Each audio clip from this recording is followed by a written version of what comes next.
All right. Well, the Nelson Mandela Foundation has strongly condemned the attacks on foreigners in South Africa. In studio now is the foundation CEO, Sello Hatang. Sello, thank you so much for joining us here on Afternoon News. Let's talk about this concept of othering that the foundation speaks of. Why do South Africans consider fellow Africans as others, the others? I think the Katrada Foundation recently warned us about how it starts with foreigners.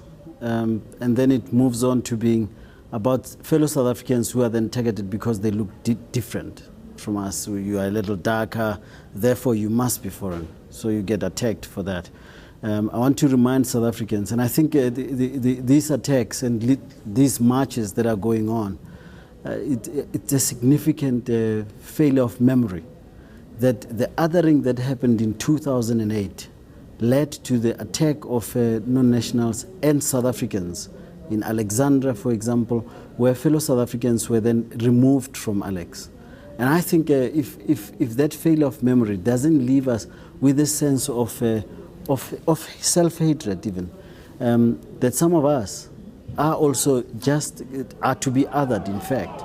I was saying earlier on to my colleagues that one feels that you also are other. Because you have the blood of a Mosotho who moved over to South Africa, because migrant labor systems are old age. It's something that's been there forever. My mother's side, they were born in Botswana, they moved on to South Africa. Now, if all of us have to be purist about these things, it means that all of us have to then be going to check, what's your lineage? And once we go down there, that othering has gone too far. And I think part of the problem is that we relaxed too much after 2008.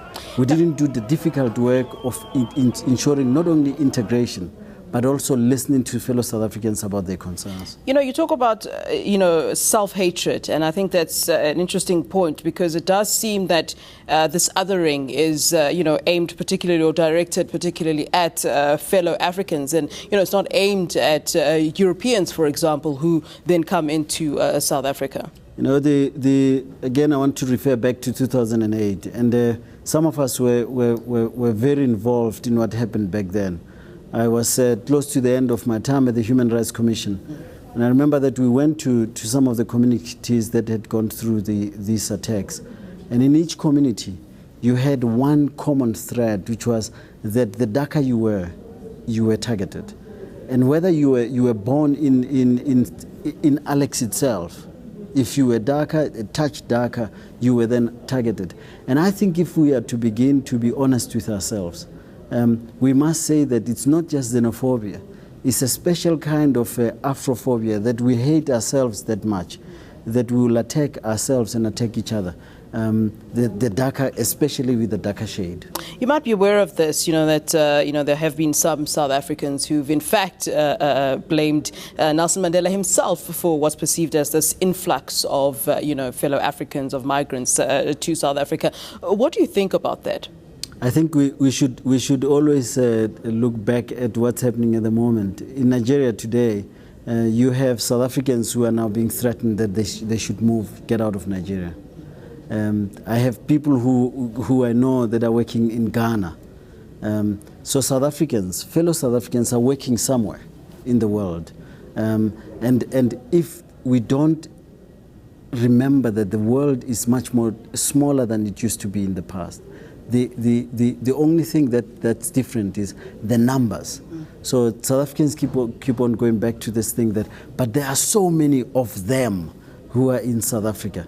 And I ask the question, how many of your own are in some part of the world feeding fellow South Africans who are working in Ghana, who are working in Nigeria, who are working in the US, feeding South Africans, that money coming back into South Africa for it to feed South Africans. So I think Madiba might have made it easier for fellow Africans to travel, as we should, in fact, be allowing greater travel through the continent, but that we not be also deaf to the cries of South Africans who are saying, we have no jobs, we have a need for greater, the slice is too small for us to share it. How do we share and I it? mean, these are genuine concerns, of course, that South Africans have, and they've ultimately now led to what's being seen as xenophobic attacks. Who should this anger really be directed at? Because it's as if the foreign nationals are being used as a scapegoats, but for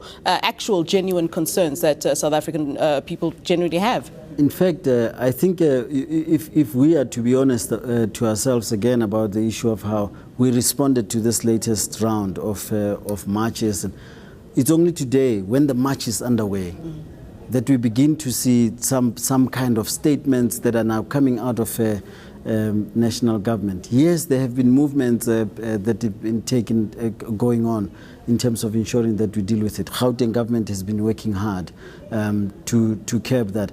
But leadership also has to watch its tongue. That sometimes it's the recklessness of the leadership that leads to these things. So who to blame? I think we need to have a greater introspection. Those who have power to change the plight of South Africans, those who are in corporates, who are employing 100% non-nationals, need to go back. And Minister Malusi Gigaba also pointed out that we need to be looking back at where did we fail South Africans, genuine concerns of South Africans around job opportunities and ensuring that we make them aware of the slice and that we share the slice of the cake well. Mr. Hatang, great pleasure speaking to you. Thank you so very much for joining us here in our studios. That's Sello Hatang, the CEO of the Nelson Mandela Foundation.